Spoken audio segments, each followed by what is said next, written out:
আসসালামু আলাইকুম। গত ক্লাসে আমরা Cambridge IELTS book 8 listening test 1 এর কোয়েশ্চেন নম্বর 27 পর্যন্ত করেছি। আজকে আমরা 28 থেকে বাকিগুলি দেখব। সো 28, 29, 30 এই কোয়েশ্চেনগুলো প্রথমে দেখে নিই। এখানে right one word and or a number, এটা তো আগেই আপনাদের জানা আছে।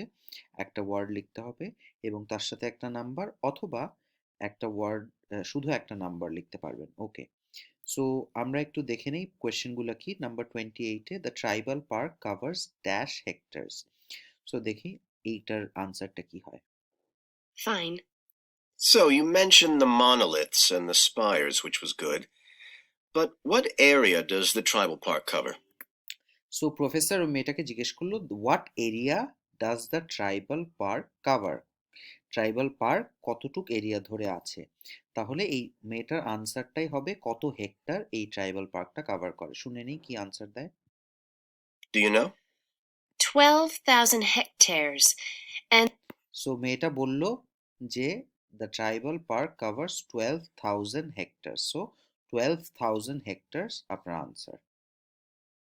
the plain is at about 5,850 meters above sea level. Larger than I expected. তাহলে আনসার কি হবে?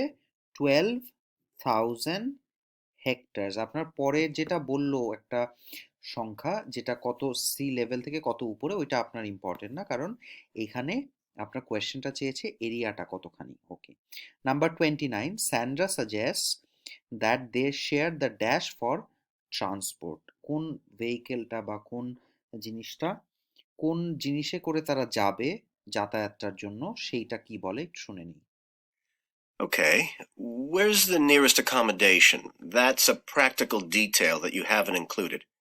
Have you done any research on that? Yes. There's nowhere to stay in the park itself, but there's an old trading post called Goulding quite near. All kinds of tours start from Goulding, too. What kind of tours? Well, the most popular are in four-wheel drive Jeeps, but I wouldn't recommend hiring those. তার মানে এই যে জিপের কথা বললো, পরে আবার বললো I wouldn't recommend hiring those. তার মানে আপনি জিপ লিখবেন না। ট্রান্সপোর্ট মানে কিভাবে ওরা ওই জায়গাটা ঘুরে দেখবে, ওইটার জন্য জিপ লেখা যাবে না, কারণ সে পরে আবার বললো যে না, সেটা সে সাজেস্ট করে না। স্যান্ড্রা কোনটা সাজেস্ট করেছে, এইটাই আমাদের আনসার। সো ইন বিটুইন খেয়াল রাখবেন, অনেক কিছু কিন্তু সিমিলার বলতে পারে, কিন্তু সেগুলি আনসার হবে না। I think the best way to appreciate the area would be to hire horses. বললো যে the best way to explore the area would be to hire horses, মানে ঘোড়ায় চড়ে পুরাটা প্রদক্ষিণ করাটা সবচেয়ে ভালো ডিসিশন হবে। বেস্ট ওয়ে বললো, তার মানে সে এটা সাজেস্ট করেছে। সো আনসার হবে Sandra suggest that they share the horses. Number 29-এর আনসার হবে হর্সেস। ঠিক আছে, Instead, and trek around on those. By তারপরে নাম্বার 30-তে যেটা চাচ্ছে, she says they could also explore the local dash. Local কোনো একটা অন্য কিছু তারা ঘুরে দেখতে পারে, এটা সে সাজেস্ট করছে। সো কি বলে শুনে নেই। Hiking is not allowed, and it's impossible to drive around the area in private vehicles. The tracks are too rough. Okay. Lastly, what else is worth visiting there? Professor তাকে জিজ্ঞেস করলো যে আর কিসে যাওয়া যায় ওখানে। There are several caves. There are several caves, মানে গুহা আছে কিছু যেখানে আপনি যেতে পারেন। সো এখানে আনসার 30 হচ্ছে caves. She says they could also explore the local caves. CAVES, caves মানে গুহা। ওকে, সো এই আনসারটা এখানেই শেষ, সেকশন 3। তারপরে আমরা সেকশন 4-এ চলে যাব। ওকে। সো সেকশন 4টা লাস্টের যে অংশটা, এটা সবচেয়ে ডিফিকাল্ট পার্ট। 31 থেকে 40 যে কোয়েশ্চেনগুলি থাকে, এই ডিফিকাল্ট পার্টটা আপনাদেরকে খুব কেয়ারফুলি আনসার করতে হবে।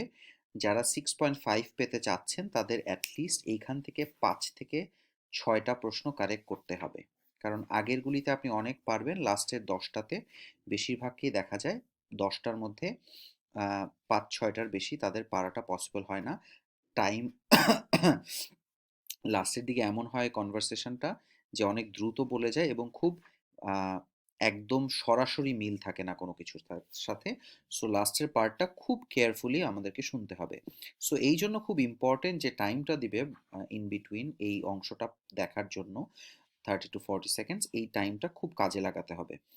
সো এখানে বলেছে geography, studying geography helps us to understand, যে জিওগ্রাফি পড়লে আমরা কি সম্পর্কে বুঝতে পারি বা কি আমাদের শিখতে সাহায্য করে। The effects of different processes on the dash of the earth, মানে আমাদের পৃথিবীর বিভিন্ন কার্যাবলী বা বিভিন্ন যে প্রসেস আছে সেই প্রসেসগুলি আমাদেরকে কিভাবে প্রভাবিত করে কোন জিনিসটার উপরে, পৃথিবীর কোন জিনিসটার উপরে বিভিন্ন যে প্রসেস আছে পৃথিবীর, যেমন ধরেন পানিচক্র একটা প্রসেস বা চন্দ্রগ্রহণ সূর্যগ্রহণ, এগুলি কিভাবে পৃথিবীর কোন জিনিসটা এফেক্ট করে। সো দেখে নেই কি বলে। That is the end. Well, here, let them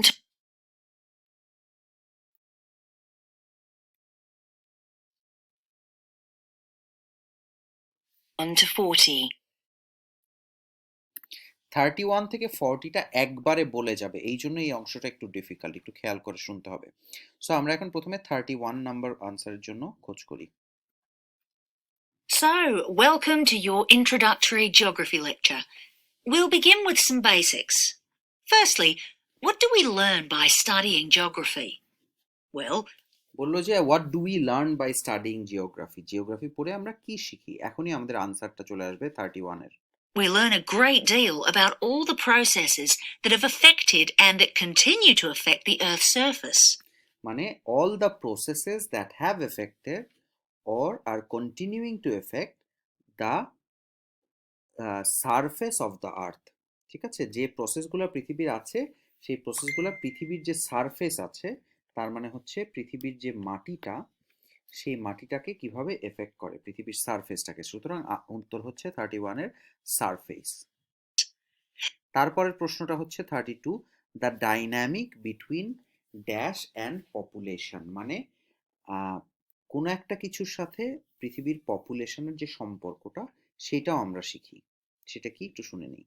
But we learn far more than that, because studying geography also informs us about the different kinds of relationships that develop between a particular environment and the people that live there.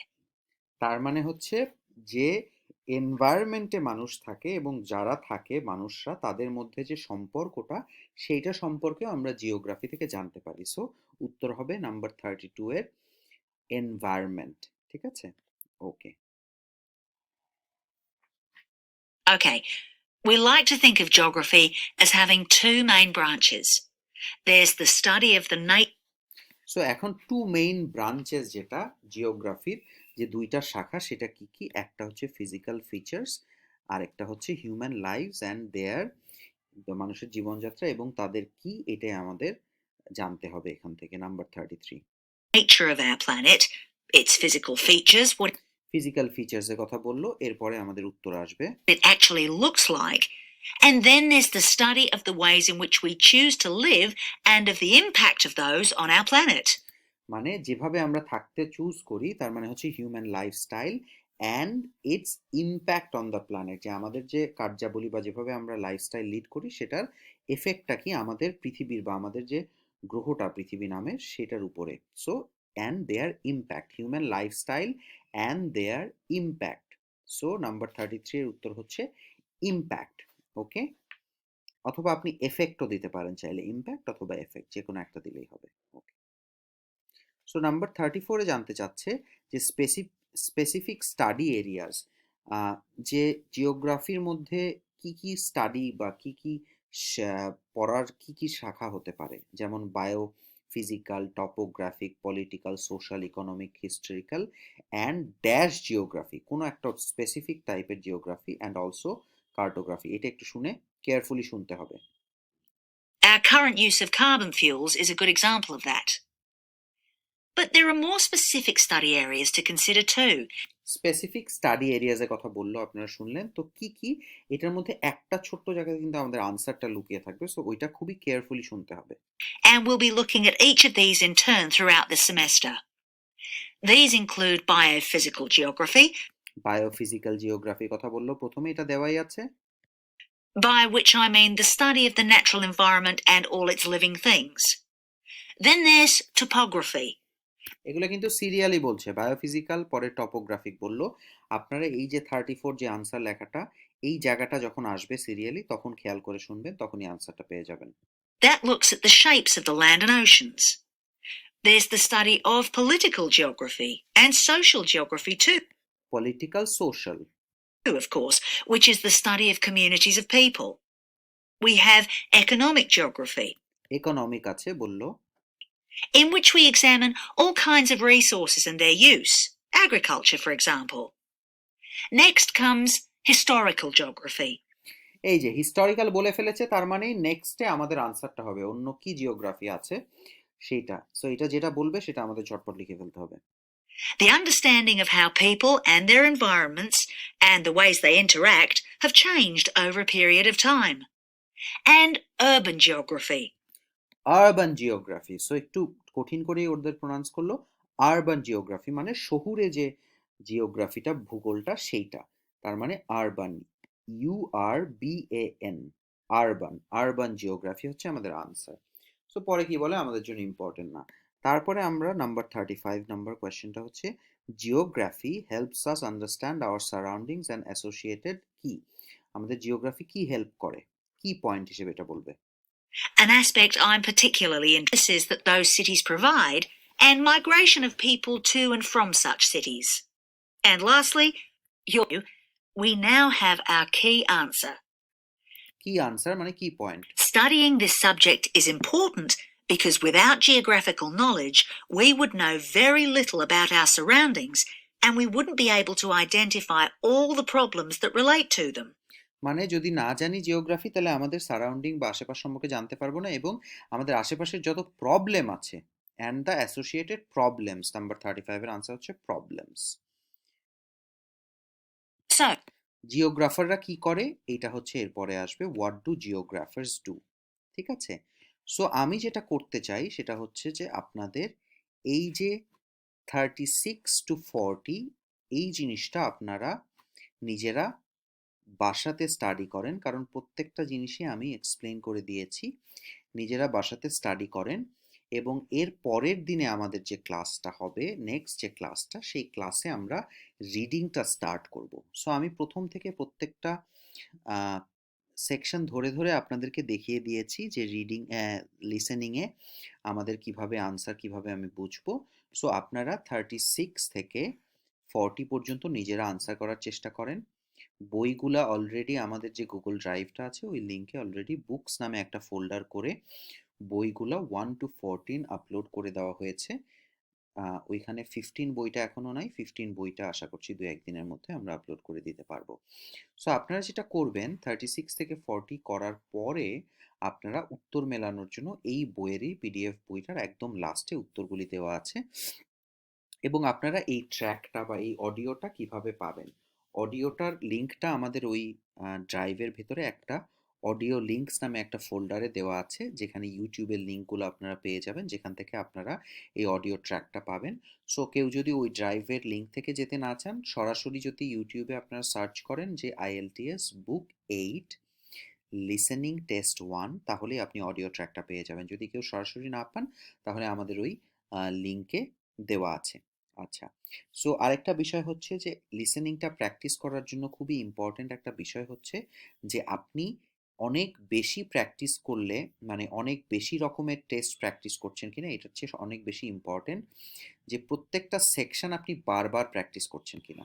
যেমন section 4 এর প্রশ্নগুলো এক ধরনের, section 3 এর প্রশ্নগুলো এক ধরনের। So IELTS পরীক্ষাতে যেহেতু কোনো নির্দিষ্ট কোনো কিছু কমন পড়ার ব্যাপার নেই, তো পৃথিবীতে আপনি লাখ লাখ টেস্ট যদি সলভ করেন তাতে আপনার বিশেষ কিছু যায় আসবে না, আপনি কমন ফেলতে পারবেন না আইএলটিএস পরীক্ষাতে। সো আপনার জন্য ইম্পর্টেন্ট একই টেস্ট বারবার বারবার করা, যাতে কোয়েশ্চেন প্যাটার্নগুলির সাথে আপনি সম্পূর্ণরূপে একদম মুখস্থ হয়ে যায় আপনার কোয়েশ্চেন প্যাটার্নটা। তখন আপনি বুঝতে পারবেন যে লিসেনিং যে অডিও আছে সেই অডিওতে আপনার কোন অংশটা শোনা জরুরি, কোন অংশে আবোল তাবোল কথা বলছে। সো এই জিনিসটা আইডেন্টিফাই করতে পারা হচ্ছে নাম্বার 1 স্কিল আপনার লিসেনিং এর জন্য। সো আজকে এই পর্যন্তই। আগামী যে ক্লাসটা থাকবে সেই ক্লাসে আমরা রিডিং অংশটা শুরু করব। সো আপনারা IELTS Cambridge IELTS book 8 reading test 1টা একটু দেখে রাখবেন। Thank you very much. আসসালামু আলাইকুম। Have a good night.